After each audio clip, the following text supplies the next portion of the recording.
Welcome to all of you in this video. Today we will discuss about voice. आज हम discuss करने वाले हैं संस्कृत व्याकरण के अंतर्गत वाच्य किसे कहा जाता है, वाच्य कितने प्रकार के होते हैं और उनका नियम क्या होता है। तो चलिए देखते हैं आज वाच्य। वाच्य का शाब्दिक अर्थ होता है कथन, बोलने का तरीका, बोलने का स्टाइल, तो उसे हम लोग वाच्य कहेंगे। वाच्य का शाब्दिक अर्थ है कथन, तरीका, स्टाइल, बोलने का ढंग बोल सकते हैं। तो वाच्य हम लोग किसी भी कथन को, कोई भी कथन को तीन तरह से बोलते हैं, पहला, दूसरा और तीसरा। मतलब किसी भी कथन को हम लोग तीन प्रकार से बोलते हैं। फर्स्ट होता है ऐसा कथन जिसमें कर्ता प्रधान होता है, सेकेंड होता है ऐसा कथन जिसमें कर्म प्रधान होता है, और थर्ड है ऐसा कथन जिसमें भाव प्रधान होता है। भाव का अर्थ है कि क्रिया ही स्वयं प्रधान होती है। तो किसी भी कथन को हम लोग, किसी भी बात को तीन प्रकार से बोलते हैं। फर्स्ट कर्ता के अनुसार, सेकेंड कर्म के अनुसार और थर्ड भाव के अनुसार। तो हम लोग फर्स्ट देखते हैं, किसी भी कथन को हम लोग वाच्य के अनुसार हम लोग किसी भी कथन को तीन तरह से बोलते हैं। जैसे दिखते हैं, फर्स्ट देख लेते हैं, बालक पाठ को पढ़ता है। फर्स्ट कथन है हम लोगों का, बालक पाठ को पढ़ता है। सेकेंड कथन देख लेते हैं, बालक के द्वारा पाठ को पढ़ा जाता है। यहाँ पर देख लीजिए, बालक के द्वारा पाठ को पढ़ा जाता है। और थर्ड हम लोग बोलते हैं, बालक के द्वारा पढ़ा जाता है। तो यहाँ पर हम लोग समझे कि किसी भी वाक्य को, किसी भी कथन को हम लोग वाच्य बोलेंगे। बोलने का तरीका, बोलने का स्टाइल को हम लोग वाच्य कहेंगे। किसी भी कथन को हम तीन प्रकार से बोलते हैं। एक फर्स्ट जिसमें कर्ता प्रधान होता है, सेकेंड जो होता है उसमें कर्म प्रधान होगा, या फिर तो कोई भी ऐसा वाक्य होगा जिसमें क्या हो, भाव प्रधान हो। तो उस प्रकार से हम लोग तीन प्रकार से कथन कहते हैं। अगर देखिए किसी वाक्य में अगर कर्ता प्रधान हो तो उसे हम लोग कर्तृवाच्य कहेंगे। अगर कर्ता प्रधान हो तो हम लोग उसे कर्तृवाच्य कहेंगे। अगर किसी वाक्य में कर्म प्रधान हो तो उसे हम लोग कर्मवाच्य कहेंगे, कर्तृवाच्य एंड कर्मवाच्य। अगर किसी वाक्य में भाव प्रधान हो, भाव का अर्थ है क्रिया स्वयं प्रधान हो, तो उसे हम लोग भाववाच्य कहेंगे। बोलने का सीधा अर्थ है कि वाच्य मतलब कथन तीन प्रकार का होता है, कर्तृवाच्य, कर्मवाच्य और भाववाच्य। किसी भी वाक्य को हम लोग तीन प्रकार से कहेंगे, या तो उस वाक्य में कर्ता प्रधान होगा, या उस वाक्य में कर्म प्रधान होगा, या उस वाक्य में क्रिया प्रधान होगा। तो देख लेते हैं, अगर किसी वाक्य में कर्ता प्रधान हो तो कर्तृवाच्य हो गया, कर्म प्रधान हो तो कर्मवाच्य हो गया, और भाव प्रधान हो अर्थात क्रिया प्रधान हो तो उसे हम लोग भाववाच्य कहेंगे। तो अब सबसे पहले देख लेते हैं, किसी वाक्य में अगर कर्ता प्रधान हो तो उसे कर्तृवाचक बोलेंगे। लेकिन यहाँ पर देखिए, वाच्य का शाब्दिक अर्थ तो कथन हो गया, लेकिन वाच्य की परिभाषा क्या है अगर बोला जाता है तो वाच्य की परिभाषा है कि क्रिया का वह रूप जिससे यह पता चले। क्रिया का वह रूप, यहाँ पर पढ़ना क्रिया हो गया, यहाँ पर भी पढ़ना क्रिया हो गया, मान लेते हैं यहाँ पर भी पढ़ना क्रिया हो गया। तो क्रिया का वह रूप जिससे यह पता चले, क्रिया का वह रूप जिससे यह पता चले कि किसी वाक्य में कर्ता प्रधान है या कर्म प्रधान है या फिर तो भाव प्रधान है, उसे हम लोग वाच्य कहते हैं। बोलने का सीधा अर्थ है कि कोई कथन में कर्ता प्रधान हो तो कर्तृवाच्य हो गया, कर्म प्रधान है तो कर्मवाच्य हो गया, और भाव प्रधान है तो भाववाच्य हो गया। अर्थात क्रिया के रूप को ही देख करके हमें वाच्य का पता चलता है। अब हम लोग देख लेते हैं फर्स्ट, जैसे बालक पाठ को पढ़ता है। तीन प्रकार से हम लोग वाक्य बोलते हैं, बालक पाठ को पढ़ता है। जैसे बालक पाठ को पढ़ता है तो यह हम लोगों का हो जाएगा, बालकः पाठम पठति। पाठ को अर्थात चैप्टर को पढ़ता है तो बालकः पाठम पठति। अब यहाँ पर सेकेंड वाक्य देख लेते हैं, बालक के द्वारा पाठ को पढ़ा जाता है। बालक के द्वारा मतलब तृतीय विभक्ति हो गई, तो यहाँ पर हम लोगों का हो जाएगा, बालकेन पाठः पठ्यते। यहाँ पर अगला देख लेते हैं, थर्ड वाक्य को हम लोग बोले बालक के द्वारा पढ़ा जाता है, तो यहाँ पर हो जाएगा हम लोगों का, बालकेन पठ्यते। तो यहाँ पर हम लोग को फर्स्ट वाक्य की ओर पहले जाते हैं। देखिए, बालका पाठम पठति, ये हम लोग का कर्तृवाच्य का वाक्य है, अर्थात जो क्रिया है वह कर्ता के अनुसार हो रही है। कर्ता एक वचन तो एक वचन, अगर कर्ता को हम लोग द्विवचन कर देते हैं तो क्रिया का रूप भी द्विवचन हो जाएगा, इसको बहुवचन कर देते हैं तो ये भी बहुवचन हम लोग का हो जाएगा। और यहाँ पर देखिए, ये जो भी पुरुष, और इसमें कर्तृवाच्य के वाक्य में कर्ता जिस विभक्ति में होगा, इस बोलने का अर्थ है जिस पुरुष में होगा उसी के अनुसार, जिस विभक्ति में होगा उसी के अनुसार ही हम लोग क्रिया का प्रयोग करेंगे। अर्थात क्रिया जो है कर्तृवाच्य में कर्ता के अनुसार बदलती है, कर्ता के अनुसार ढल जाती है, कर्ता के अनुसार रहती है। जैसे बालका है तो पठती हो गया। अगर हम लोग मान लेते हैं दो बालक के द्वारा पढ़ा जाता है पाठ को, अगर बोलते हैं दो बालकों के द्वारा पाठ को पढ़ा जाता है, अगर हम लोग बोलते हैं तो यह हम लोगों का हो जाएगा बालकाओ, पाठम का लिख देते हैं पाठम, और जब बालकाओं की है द्विवचन तो यह हम लोगों का हो जाएगा पठतः। तो इस प्रकार से हमने सीखा कि अगर हम लोग कर्ता को चेंज करते हैं तो क्रिया का रूप भी बदलता जाता है। एक वचन है तो एक वचन, एक वचन तो एक वचन, द्विवचन है तो द्विवचन। अगर बहुवचन रूप होता तो यह क्रिया का रूप भी हम लोगों का बहुवचन रूप हो जाता।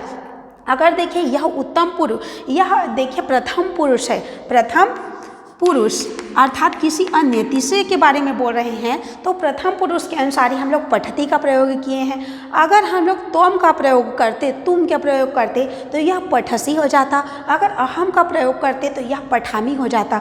बोलने का सीधा अर्थ है कि जो कर्ता होता है, कर्ता के अनुसार ही क्रिया बदलती जाती है। अर्थात जो क्रिया है वह कर्ता के अनुसार जब चलती है तो उसे हम लोग कर्तृवाच्य कहते हैं। जो क्रिया है वो कर्ता के अनुसार चलती है तो कर्तृवाच्य कहा जाता है।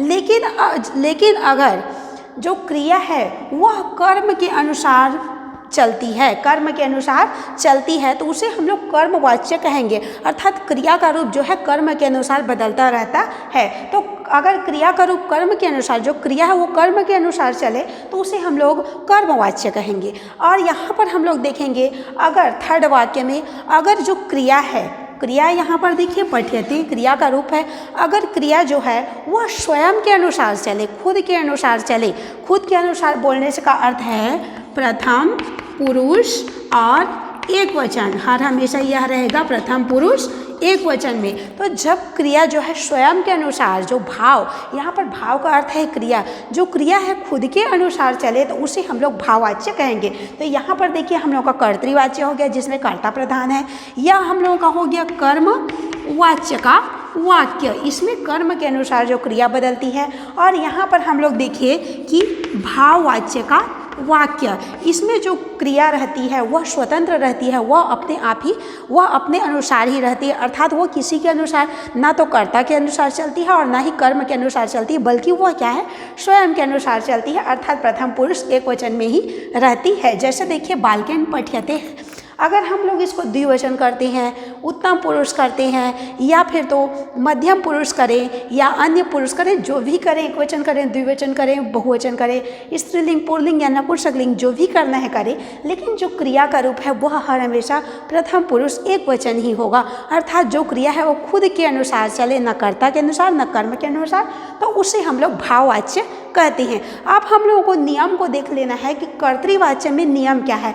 इसमें कर्तृवाच्य में नियम है कि कर्ता जो है, कोई भी वाक्य में कर्ता रहेगा, कर्म रहेगा और क्या रहेगा, क्रिया रहेगा। कोई भी वाक्य में कर्ता, कर्म और क्रिया रहेगा। जैसे देख लेते हैं हम लोगों के बालक कर्ता है, यहाँ पर हम लोगों का पाठम कर्म है और यहाँ पर इसका है क्रिया, क्रिया का रूप अर्थात क्रिया है।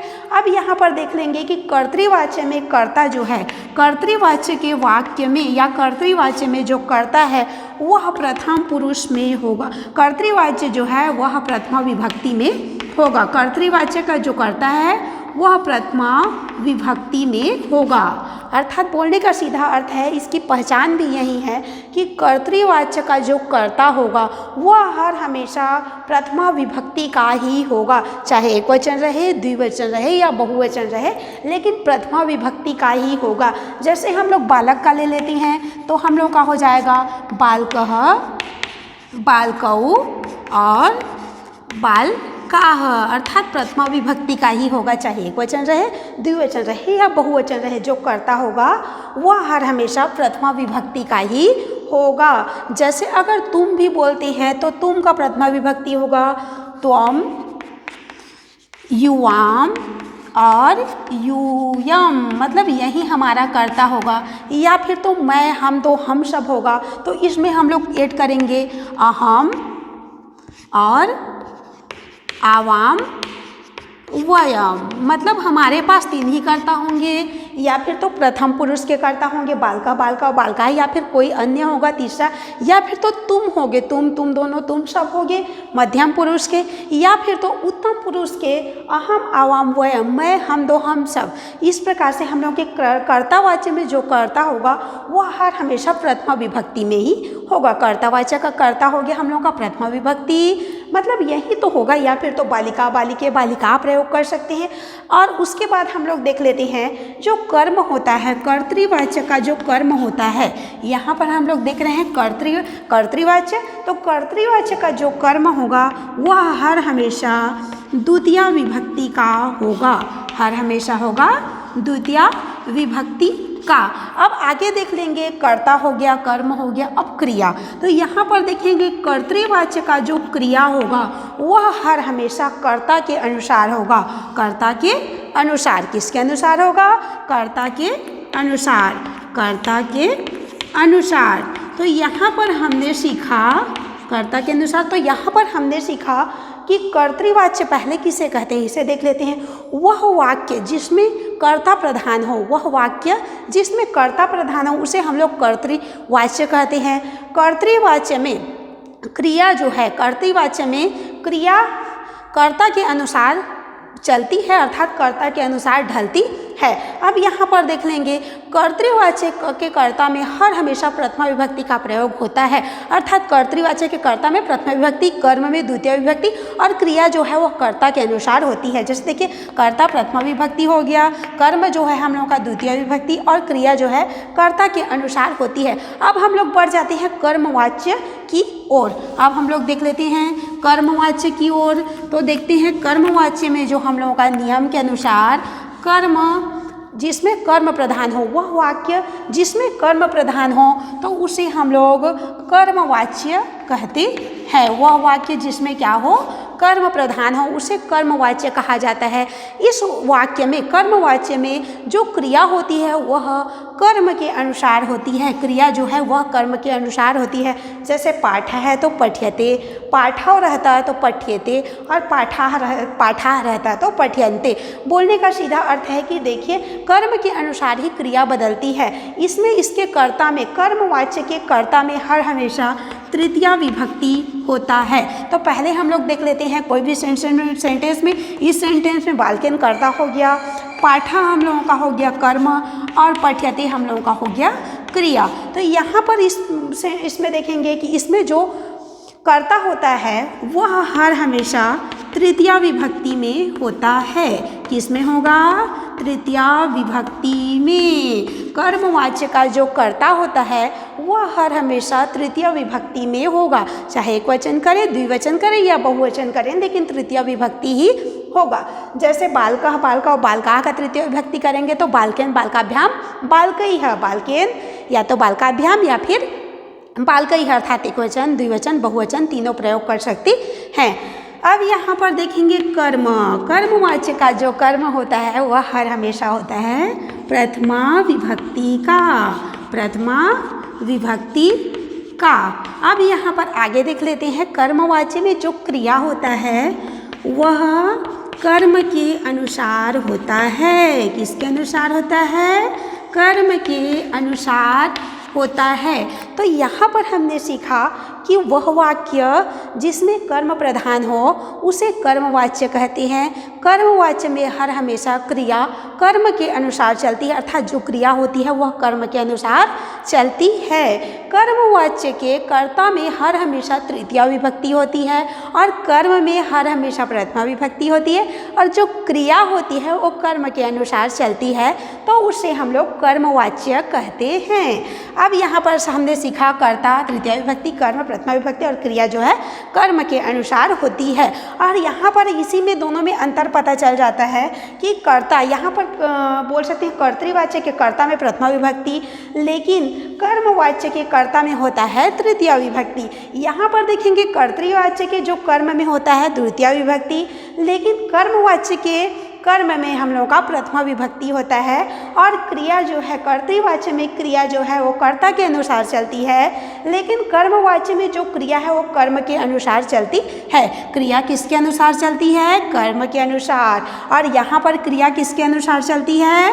कर्ता के अनुसार। तो इसे हम लोग, अगर कर्म के अनुसार चले तो कर्मवाच्य, अगर कर्ता के अनुसार क्रिया चले तो कर्तृवाच्य, अगर भाव के अनुसार चले अर्थात तो क्रिया स्वयं के अनुसार चले तो उसे हम लोग भाववाच्य कहेंगे। तो यहाँ पर हम लोग कर्तृवाच्य और कर्मवाच्य, तो पहले हम लोग देख लेते हैं कर्तृवाच्य और कर्मवाच्य को अच्छे से समझ लेते हैं। जैसे यहाँ पर देखिए बालकः पाठम पठति, बालक पाठ को पढ़ता है। इसी सेंटेंस को हम लोग दूसरी तरह से लिख सकते हैं, कर्ता में प्रथमा विभक्ति, कर्म में द्वितीय विभक्ति और क्रिया कर्ता के अनुसार होती है। तो अब हम लोग दूसरा सेंटेंस ले लेते हैं और देखते हैं कि किस प्रकार से जो नियम है वह लागू होती है। जैसे बालकः पाठम पठति, बालक पाठ को पढ़ता है। अगर हम लोग देखिए इसको कर देते हैं बालकौ, तो यह हम लोगों का हो जाएगा बालकौ पाठम पठतः।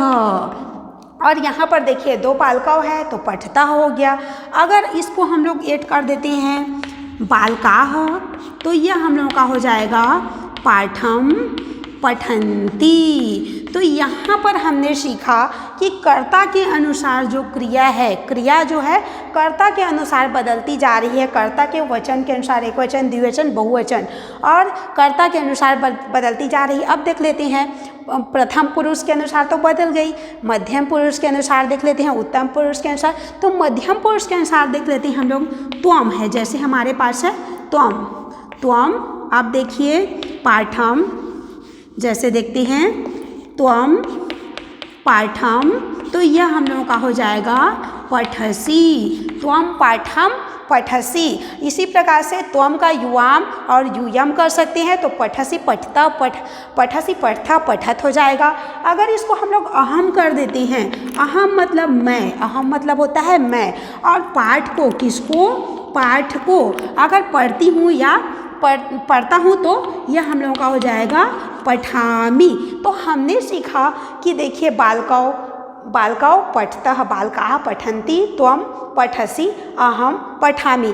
यहाँ पर जो कर्म है वह साइलेंटली बैठा हुआ है। इसका देखिए जैसे कर्म है तो इसके अनुसार क्रिया या फिर कर्ता पर कोई प्रभाव नहीं पड़ रहा है, बल्कि कर्ता के अनुसार ही क्रिया बदलती जा रही है। जो पाठम पाठम है बीच में वह वैसी का वैसी बना हुआ है। इसको एक वचन, द्विवचन या बहुवचन करें तो उसके अनुसार न तो कर्ता बदलेगी और न ही क्रिया बदलेगी, मतलब यहाँ पर कर्म का उतना मतलब नहीं है। तो यहाँ पर देख लीजिए कर्ता के अनुसार ही क्रिया बदलती जा रही है। बालकौ है तो पठता हो गया, बालका है तो पठन्ति हो गया, त्वम है तो पठसि और अहम है तो पठामि। इसी प्रकार से अहम, आवाम, वयम का प्रयोग कर सकते हैं, पठावी, पठावा, पठामा हो जाएगा। और त्वम, युवाम, यूयम कर सकते हैं तो पठसि, पठता, पठत ऐसी हो जाएगा। तो इस प्रकार जैसे हम लोग कर्ता को चेंज करते जाते हैं तो क्रिया भी हम लोगों की उसके अनुसार चेंज होती जाती है। अर्थात कर्तृवाच्य में जो कर्ता होता है, जो क्रिया होती है वह कर्ता के अनुसार ही होती है। कर्ता के वचन और पुरुष के अनुसार, कर्ता के वचन और पुरुष के अनुसार ही क्रिया का वचन और पुरुष डिसाइड होता है। अर्थात जो क्रिया है वह कर्ता के अनुसार ही चलती है, तो उसे हम लोग कर्तृवाच्य कहते हैं। और यहाँ पर देख लीजिए जो कर्म है, कर्म जैसे है वैसी रहेगा, उसका प्रभाव इधर या उधर नहीं पड़ने वाला, न कर्ता पर और न ही क्रिया पर। जैसे पाठम पठति, अगर इसको हम लोग पाठौ भी कर देते तो पर भी पठति होता। अगर इसको हम लोग पाठाह कर दिए तो पर भी पठति होगा। मतलब यह एक वचन हो, द्विवचन हो, बहुवचन हो, स्त्रीलिंग, पुल्लिंग, नपुंसकलिंग, या जो भी रहे, इसका प्रभाव ना तो इधर पड़ रहा और ना ही इधर पड़ रहा है। वह जिसको पढ़ता है उसी को पढ़ेगा, चाहे एक पाठ को पढ़े, दो पाठ को पढ़े या बहुत पाठ को पढ़े। तो इसमें देखिए हम लोगों का पाठम, यहाँ पर देखिए पाठम है, इसको पाठाओ करें या पाठान, मतलब ये कर्म होता है जो हम लोगों का द्वितीय विभक्ति होता है। तो यहाँ पर प्रथमा विभक्ति ना प्रयोग करके हम लोग द्वितीय विभक्ति करें, पाठम, या फिर तो पाठाओ या फिर तो पाठान करें, पाठा, पाठम, पाठव, पाठान, एक वचन करे, द्विवचन करे या बहुवचन करे, तो इसका जो प्रभाव है, कर्म का प्रभाव न तो कर्ता पर पड़ेगा और न ही क्रिया पर पड़ेगा। मतलब जो कर्म है वह अप्रभावित है, वह किसी को प्रभाव नहीं डाल सकती है, तो उसे हम लोग कर्तृवाच्य कहेंगे। अर्थात सीधा बोलने का अर्थ है कि वह वाक्य जिसमें कर्ता प्रधान हो और जो क्रिया होता है वो कर्ता के अनुसार चले, तो उसे हम लोग कर्तृवाच्य कहेंगे। अब यहाँ पर देख लेते हैं कि प्रथमा विभक्ति और पहचानने का अच्छा तरीका है। प्रथमा विभक्ति किसमें है, तो कर्तृवाच्य के कर्ता में, किसी वाक्य के कर्ता में अगर प्रथमा विभक्ति है, कर्ता में अगर प्रथमा विभक्ति है तो कर्तृवाच्य हो गया, अगर कर्म में प्रथमा विभक्ति है तो कर्मवाच्य हो गया। प्रथमा विभक्ति को पहले हम लोग देखेंगे पहचानने के लिए कि कर्तृवाच्य है या फिर तो कर्मवाच्य है। तो सबसे पहले हम लोग जाएंगे प्रथमा विभक्ति किस में है, अगर कर्ता में है तो कर्तृवाच्य हो गया, अगर कर्म में है तो कर्मवाच्य हो गया। अब यहाँ पर देखेंगे क्रिया, क्रिया किसके अनुसार हो रही है, तो कर्ता के अनुसार हो रही है तो कर्तृवाच्य हो गया, अगर क्रिया कर्म के अनुसार चल रही है तो वह कर्मवाच्य हो गया। अब यहाँ पर हम लोगों को जानना है कि कर्तृवाच्य में जो क्रिया होती है, क्रिया का जो रूप होता है वह हर हमेशा परस्मै पद में होता ही है, जरूरी नहीं है, ठीक है। हर हमेशा प्रथमा परस्मै पद में हो ऐसा जरूरी नहीं है, कभी कभी यह आत्मनेय पद में भी जो क्रिया है वह आत्मनेय पद में भी हो सकता है। तो हमें यह जानना है कि क्रिया किसके अनुसार चल रही है, कर्ता के अनुसार चल रही है तो कर्तृवाच्य, कर्म के अनुसार चल रही है तो कर्मवाच्य। लेकिन कर्मवाच्य में हर हमेशा जो क्रिया होता है वह आत्मनेय पद में होता है, आत्मनेय पद में होता है। जो कर्म होता है, जो क्रिया होता है वह हर हमेशा, क्रिया का जो रूप होता है वह हर हमेशा आत्मनेय पद में होता है। और यहाँ पर ध्यान देंगे कि जैसे हम लोग इसको आत्मनेय पद रूप जब हम लोग बनाते हैं तो कोई भी धातु ले लिए, जैसे हम लोग ले लिए पठ, तो मूल धातु है पठ। अब इसमें हम लोग जब भी आत्मनेय पद का निर्माण करेंगे, वाच्य के अंतर्गत आत्मनेय पद और वाक्यों में जब उसका प्रयोग करेंगे तो पठ के बाद य का आगमन हो जाता है, लिख या पठ या हो गया। उसके बाद जो हम लोगों का फार्मूला है अते या ते वाला जो फार्मूला है आत्मनेय पद का, उसको ऐड करते हैं तो यह हम लोगों का हो जाएगा पठ्यते। यहाँ पर हो गया पठ्यते, लिख्यते और सेव्यते। इस प्रकार से हम लोग प्रयोग कर सकते हैं। तो हमने सीखा कि कर्मवाच्य का जो कर्म होता है वह हर हमेशा आत्मनेय पद में ही होता है, और कर्तृवाच्य का जो कर्ता होता है वह परस्मै पद में अधिकतर होता है, लेकिन आत्मनेय पद में भी हो सकता है। अब यहाँ पर देखिए जो क्रिया है वो कर्ता के अनुसार चली, यहाँ पर क्रिया है जो कर्म के अनुसार चली। तो यहाँ पर हमने सीखा कि बालका है तो पठता हो गया, बालका है तो पठंती हो गया, लेकिन कर्म को एक वचन, द्विवचन, बहुवचन या जो भी चेंज करे उसके अनुसार कर्ता और क्रिया पर कोई प्रभाव नहीं पड़ा। लेकिन जब कर्मवाच्य पर हम लोग आते हैं तो कर्म के अनुसार ही क्रिया बदलती है, कर्म के अनुसार ही क्रिया बदलती है। तो यहाँ पर देख लिए हम लोग कर्मवाच्य के कर्ता में तृतीया विभक्ति, कर्मवाच्य के कर्ता में कौन सी विभक्ति होती है, तृतीया विभक्ति, और कर्मवाच्य के कर्ता में होती है तृतीया विभक्ति, कर्मवाच्य के कर्म में होती है प्रथमा विभक्ति। यहाँ पर हम लोग ऐड कर दिए तृतीया विभक्ति कर्ता हो गया, कर्म जो है प्रथमा विभक्ति, और जो क्रिया है वह कर्म के अनुसार होती है। किसके अनुसार होती है, कर्म के अनुसार होती है। एक चीज़ और हमें जानना है कि यहाँ पर देखिए कर्तृवाच्य का जो वाक्य है, कर्तृवाच्य का जो वाक्य है इसमें कर्ता हमेशा हो गया प्रथमा विभक्ति और कर्म हो गया द्वितीया विभक्ति, और यहाँ पर जो क्रिया है वह हो गया कर्ता के अनुसार। किसके अनुसार, कर्ता के अनुसार। तो यहाँ पर हमने सीखा कि इसका नियम देख लीजिए, ये प्रथमा विभक्ति अर्थात 1 हो गया और द्वितीय विभक्ति अर्थात 2 हो गया। तो जो कर्तृवाच्य है उसमें 1, 2 का नियम लागू होता है, 1, 2 का नियम लागू होता है, 1 और 2 का नियम अर्थात प्रथमा विभक्ति, और जो कर्म है वो द्वितीय विभक्ति अर्थात 1, 2 का नियम, 1, 2 का नियम लागू हो गया। लेकिन जब हम लोग कर्मवाच्य पर पहुंचते हैं तो यहाँ पर तृतीय अर्थात 3 हो गया और प्रथमा मतलब 1 हो गया। तो यहाँ पर 3, 1 का नियम स्टार्ट हो, यहाँ 3 और 1 का नियम लागू होता है, यहाँ पर 3 और 1 का नियम लागू होता है, बट यहाँ पर 1 और 2 का नियम लागू होता है। अब यहाँ पर हम लोग देख लेते हैं कि कर्ता जो कर्म के अनुसार क्रिया बदलती है, तो कर्ता यहाँ पर बालकेन ऐड कर दिए हैं। अगर हम लोग देखिए वाक्य को बदल करके देखते हैं, बालकेन पाठ है, ये यहाँ पर हम लोग द्विवचन कर देते हैं पाठव। तो यहाँ पर हम लोगों का पठ्यते जो है ये इसके अनुसार बदलती है, इसके अनुसार, तो ये द्विवचन हो गया, तो इसके अनुसार द्विवचन करेंगे तो यह हम लोगों का हो जाएगा पठ्यते। तो यहाँ पर हमने सीखा कि कर्म के अनुसार क्रिया बदलती है। अब यहाँ पर देखिए बालकेन है, इसको बालकेन, इसको हम लोग बालकाभ्याम ऐड कर देते हैं। बालकाभ्याम, बालकाभ्याम है, इसको भी द्विवचन कर दिए, या फिर तो बालकैः प्रयोग कर सकते हैं हम लोग, बहुवचन करें बालकैः। तो यहाँ पर देखेंगे कि पाठः है तो पठ्यते होगा। यहाँ पर अगर हम लोग पाठः ऐड करते हैं तो यह हम लोगों का हो जाएगा पठ्यते। लेकिन यहाँ पर बालकाभ्याम द्विवचन है तो इसका प्रभाव इसके ऊपर नहीं पड़ रहा है, बल्कि यहाँ पर देखिए पाठः है तो पठ्यते हो गया, अगर पाठः ऐड करते तो पठ्यते हो गया। यहाँ पर कर्ता को एक वचन, द्विवचन, बहुवचन, प्रथम पुरुष, मध्यम पुरुष या उत्तम पुरुष जो भी करें उसका प्रभाव ना तो क्रिया पर पड़ रहा है और ना ही कर्म पर पड़ रहा है। मतलब बोलने का सीधा अर्थ है जो क्रिया है वो कर्म के अनुसार बदलती जा रही है। तो पाठः पठ्यते, पठ्यते हो गया। अगर यहाँ पर हम लोग पाठः ऐड कर देते हैं तो इसके अनुसार यह हो जाएगा हम लोग का पठ्यन्ते, अते एते अन्ते। पाठः पठ्यते और पाठः पठ्यते, पाठः पठ्यते, पाठः पठ्यते और पाठः पठ्यन्ते। अब इसको देखिए जो करता है उसको एक वचन रखें, द्विवचन रखें या बहुवचन रखें तो इसका प्रभाव क्रिया पर नहीं पड़ेगा, सिर्फ कर्म का प्रभाव जो है वो क्रिया के ऊपर पड़ता है। अब हम लोग दूसरे तरीके से दूसरा वाक्य प्रयोग कर सकते हैं। जैसे यहाँ पर देखिए बालकेन, बालकाभ्याम बालकैः करें, या त्वम युवाम, या फिर तो हम लोग त्वया युवाभ्याम युष्माभिः करें। मतलब तृतीया विभक्ति, हम लोग तृतीया विभक्ति का प्रयोग करेंगे। मया वाभ्याम अस्माभिः ऐड कर सकते हैं, त्वया युवाभ्याम युष्माभिः, त्वया युवाभ्याम युष्माभ्याम। इस प्रकार से हम लोग तृतीय विभक्ति कोई भी प्रथम पुरुष का कर्ता ले सकते हैं, या फिर तो मध्यम पुरुष का कर्ता ले सकते हैं, या फिर तो उत्तम पुरुष का कोई भी कर्ता ले सकते हैं, एक वचन, द्विवचन, बहुवचन, लेकिन तृतीय विभक्ति का ही हम लोगों को लेना है। अब यहाँ पर देख लेते हैं पाठः है तो पाठः पठ्यते हो गया हम लोगों का।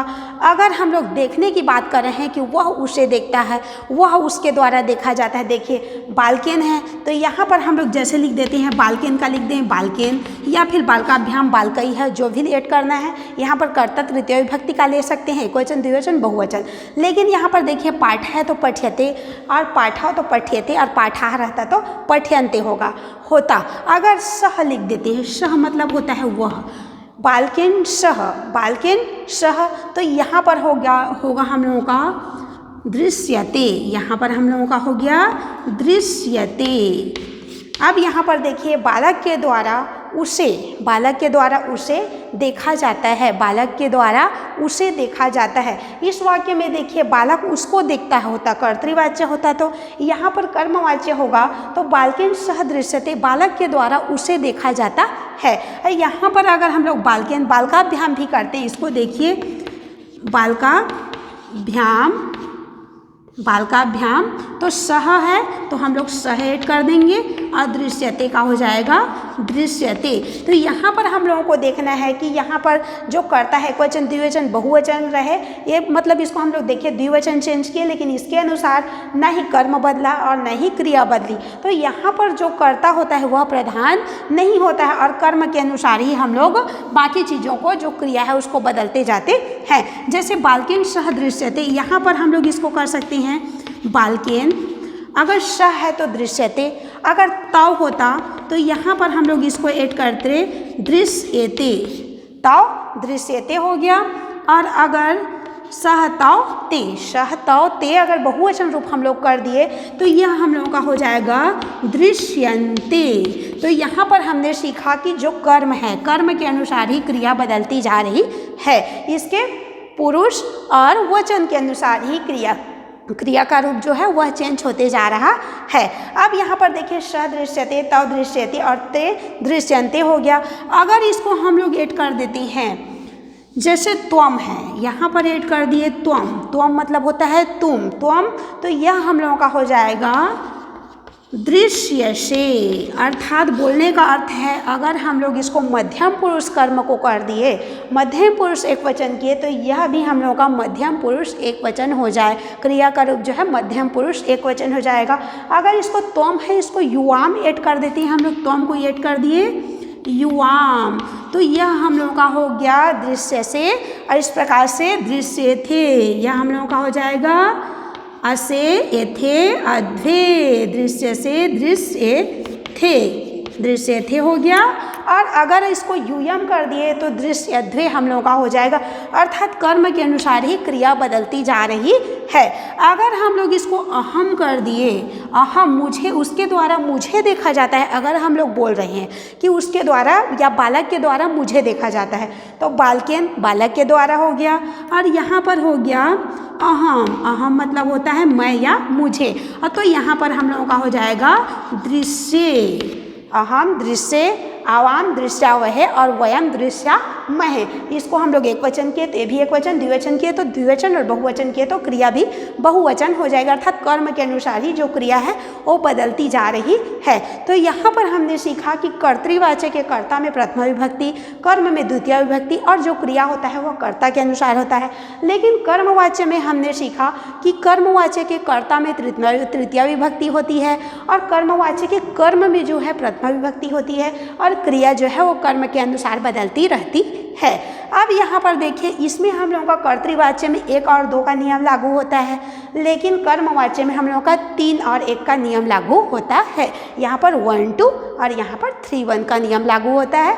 यहाँ पर जो क्रिया होता है कर्ता के अनुसार, और यहाँ कर्मवाच्य में जो क्रिया है वो कर्म के अनुसार होती है।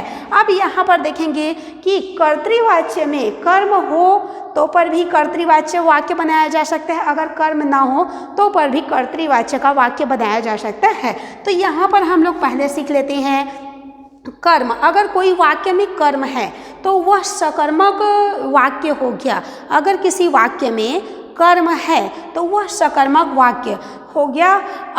सकर्मक वाक्य बोलने से, जैसे सकर्मक कर्म उपस्थित है, जैसे हम लोग के वाक्य देख लेते हैं। पहले वाक्य 2 प्रकार के होते हैं, जैसे अकर्मक, अकर्मक और सकर्मक, अकर्मक और सकर्मक। सकर्मक अर्थात जिस वाक्य में कर्म स मतलब होता है साथ, जिस वाक्य में कर्म क्या हो, साथ हो, अर्थात कर्म हो, तो उसे हम लोग सकर्मक वाक्य कहेंगे। किसी वाक्य में अगर कर्म ना हो तो उसे हम लोग अकर्मक वाक्य कहेंगे।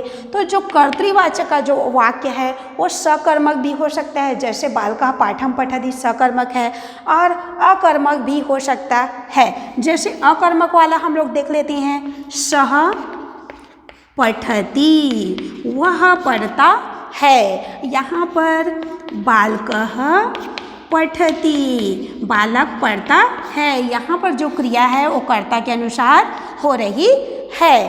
अब यहाँ पर देख लेंगे, और अकर्मक तो हो गया, कर्म नहीं है, सकर्मक भी है। यहाँ पर देखिए कर्म है, बालकः पाठं पठति, बालकः पुस्तकं पठति। इस प्रकार से सकर्मक भी वाक्य कर्तृवाच्य में होते हैं। लेकिन कर्मवाच्य में जो कर्म होता है इसकी उपस्थिति अनिवार्य है। बोल सकते हैं कर्मवाच्य के जो वाक्य में जो कर्म है उसका रहना जरूरी ही है। कर्मवाच्य के कर्मवाच्य के वाक्य में कर्म का रहना जरूरी है, अर्थात सकर्मक वाक्य, जो सकर्मक वाक्य है उसे ही हम लोग कर्मवाच्य कहेंगे। अर्थात जो कर्मवाच्य का वाक्य है उसमें कर्म का होना जरूरी ही है, तभी उसे हम लोग कर्मवाच्य कहेंगे। लेकिन कर्तृवाच्य के वाक्य में कर्म हो या न हो, इसमें कर्ता होना चाहिए, कर्ता और क्रिया। और यहाँ पर देखिए कर्ता होगा, क्रिया होगा, लेकिन कर्म का होना जरूरी ही है, तभी उसे हम लोग कर्मवाच्य कहेंगे। अब यहाँ पर हम लोग देख लेते हैं भाववाच्य। एक हमारा और बचा हुआ है, भाववाच्य किसे कहते हैं? तो वह वाक्य जिसमें भाव प्रधान हो, भाववाच्य, भाववाच्य या भाववाचक वाक्य भी बोल सकते हैं। तो भाववाच्य वह वाक्य जिसमें भाव प्रधान हो, वह वाक्य जिसमें भाव प्रधान हो। भाव का सीधा अर्थ है क्रिया, भाव का अर्थ हुआ क्रिया। वह वाक्य जिसमें क्रिया प्रधान हो तो उसे हम लोग भाववाच्य कहेंगे। और ध्यान देंगे भाववाच्य के जो, जैसे एक सेंटेंस पहले उदाहरण से लेते हैं,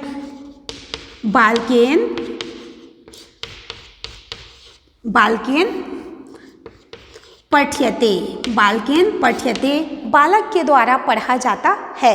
बालकेन पठ्यते, बालक के द्वारा पढ़ा जाता है। तो भाववाच्य का जो वाक्य है इसमें जो कर्ता होता है वह हर हमेशा तृतीया विभक्ति में होता है। तृतीय विभक्ति चाहे एक वचन रहे, द्विवचन रहे या बहुवचन रहे। यहाँ पर भाववाच्य में देखिए कर्ता हो गया और क्रिया हो गया, इसमें कर्म नहीं होता है। तो कर्ता हर हमेशा होता है तृतीय विभक्ति में, इसमें कर्म नहीं होता है। कर्म क्या है हम लोगों का? नहीं होता है, अर्थात सीधा हम लोग इसको हटा देते हैं, इसमें कर्म होता ही नहीं है भाववाच्य में। और जो बोल सकते हैं क्रिया है वह क्रिया ना तो कर्म के अनुसार हो और ना ही कर्ता के अनुसार हो, तो उसे हम लोग भाववाच्य कहेंगे। अर्थात यहाँ पर जो क्रिया है वह स्वतंत्र होती है, वह अपने आप, अर्थात बोलने का सीधा अर्थ है कि प्रथम पुरुष एक वचन में होती है। क्रिया जो है हम लोगों का प्रथम पुरुष एक वचन, प्रथम पुरुष एक वचन में होती है। मतलब जो क्रिया होती है वह स्वतंत्र होती है, इसमें तो कर्म तो होता नहीं है। तो कर्ता देखिए तृतीय विभक्ति एक वचन रहे, द्विवचन रहे, बहुवचन रहे, प्रथम पुरुष का रहे, मध्यम पुरुष का रहे या फिर उत्तम पुरुष का रहे, लेकिन जो क्रिया होता है वह हर हमेशा प्रथम पुरुष एक वचन में ही रहता है। जैसे बालकेन पठ्यते, बालकाओ पठ्यते, बालकाः पठ्यन्ते, इसको हम लोग बालकेन करें। जैसे देखिए इसमें तीन का नियम ही लागू हुआ, तृतीय विभक्ति हो गया, कर्ता, कर्म तो रहेगा ही नहीं, और जो क्रिया होता है वो प्रथम पुरुष एक वचन में ही रहता है।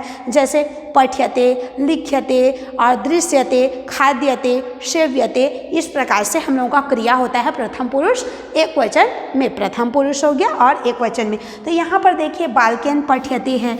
अब यहाँ पर अगर हम लोग यहाँ पर कर्ता को चेंज कर देते हैं, बालकेन, बालकाभ्याम ऐड कर दिए हम लोग, ऐड कर दिए बालकाभ्याम, दो बालकों के द्वारा पठ्यते पढ़ा। अब देखिए बालकेन पठ्यते, बालक के द्वारा, एक बालक के द्वारा पढ़ा जाता है। अब बालकाभ्याम दो बालकों के द्वारा, तो पर भी हम लोग का यह हो जाएगा पठ्यते, दो बालकों के द्वारा पढ़ा जाता है। तो देखिए जो क्रिया है, भाववाच्य का जो क्रिया रहता है वह स्वतंत्र रहता है, प्रथमा विभक्ति एक वचन में ही रहेगा।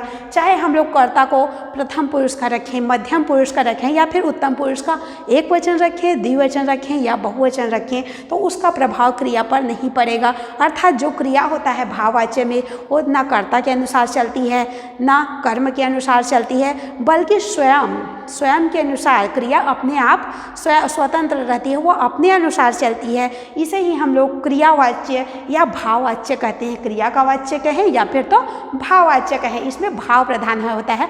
अर्थात बोलने का सीधा अर्थ है कि भाववाच्य में क्रिया जो है वह प्रधान होता है। तो बालकाभ्याम पठ्यते हो गया।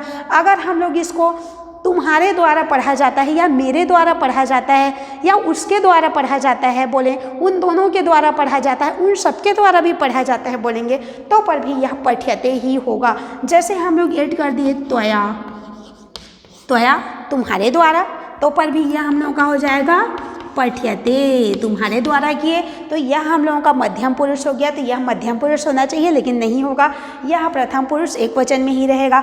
अगर मैं इसको मया, मेरे द्वारा बोल देती हूँ, मेरे द्वारा पढ़ा जाता है, तो पर भी यह हम लोगों का हो जाएगा पठ्यते। तो यहाँ पर हमने सीखा कि भाववाच्य में जो क्रिया रहती है वह स्वतंत्र होती है, इसमें कर्म तो होता ही नहीं है और क्रिया जो है वह स्वयं के अनुसार ही चलती है, कर्ता के अनुसार भी नहीं चलती, ना ही कर्म के अनुसार चलती, क्योंकि कर्म तो होता ही नहीं है, लेकिन कर्ता होने पर भी वह कर्ता के अनुसार नहीं चलती है। अगर हम लोग देख लेते हैं, बालकेन है पठ्यते हो गया, त्वया है तो पर भी पठ्यते हो गया, मया ऐड किए हम लोग कर्ता मया रखे तो पर यह पठ्यते, मया आवाभ्याम अस्माभि है, उसको भी हम लोग एक वचन द्विवचन बहुवचन अगर कर्ता को करते हैं तो पर भी यह पठ्यते ही होगा। अगर सेवा करता है तो सेव्यते।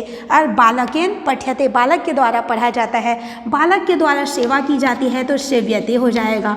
बालक के द्वारा सेवा की जाती है, बालक के द्वारा खाया जाता है तो बालकेन खाद्यते हो जाएगा। मेरे द्वारा खाया जाता है तो मया खाद्यते, मेरे द्वारा सेवा की जाती है तो मया सेव्यते, हम दोनों के द्वारा भी सेवा की जाती है तो मया के बाद हम लोगों का आवाभ्याम हो जाएगा, हम दोनों, तो आवाभ्याम सेव्यते। अर्थात जो सेव्यते प्रथम पुरुष एक वचन, यहाँ पर क्रिया का रूप है प्रथम पुरुष एक वचन, तो यह प्रथम पुरुष एक वचन ही रहेगा, चाहे कर्ता प्रथम पुरुष का रहे, मध्यम पुरुष का रहे या उत्तम पुरुष का रहे, एक वचन रहे, द्विवचन रहे या बहुवचन रहे। तो इस प्रकार से हमने सीखा कि वाच्य का अर्थ होता है कहना, अर्थात किसी भी वाक्य को बोलने का स्टाइल, तरीका या ढंग को हम लोग वाच्य कहते हैं। अगर परिभाषा की दृष्टि से देखें तो वाच्य किसे कहेंगे?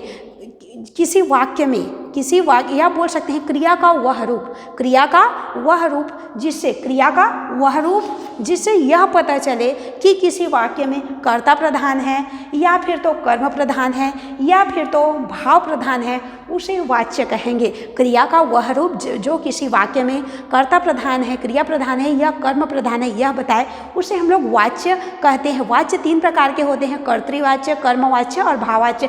कर्तृवाच्य के वाक्य में कर्ता प्रधान होता है, कर्मवाच्य के वाक्य में कर्म प्रधान होता है और भाववाच्य के वाक्य में भाव अर्थात क्रिया प्रधान होती है।